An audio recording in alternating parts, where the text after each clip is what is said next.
үчүнчү пайда ушул окуядан. Бул жерде сахабалардын ижтихады көрүнүп турат.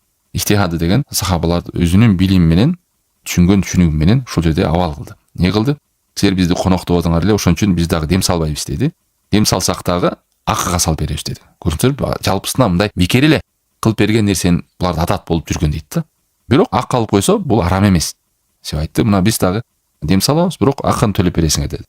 Алар эгер коноктошкондо сахабаларды, ошол жерге түнөттүргөндө сахабалар деле акы албайт эле дейт да, мындай дем салып бермек. Муну каяктан билдик?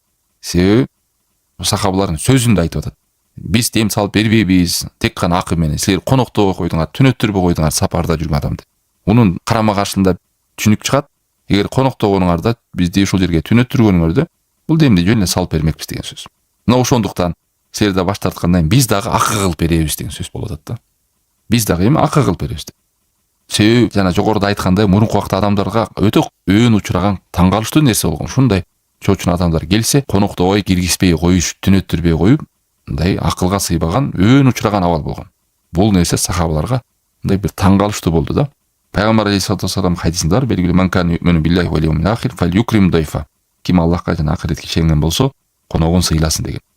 Айрыкча туугандар, бүгүнкү күндө деле кайсы жерлерде жанагындай гостиницалар жок, столовойлор жок, тамак бир нерсе жей турган жерлер жок болуп калган жерлерде адамдар калып калса, ошолорду тамактандырып, түнөттүрүп коюу бул важип милдет болуп саналат.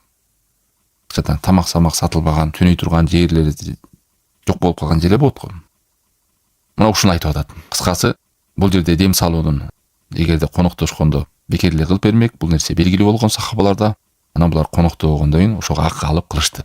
Жана ошол пайда конокту сыйлоо, айрыкча түнөй турган жери жок, тамак аш жок жер болуп калса, түнөттүрүп тамагын берип коюу.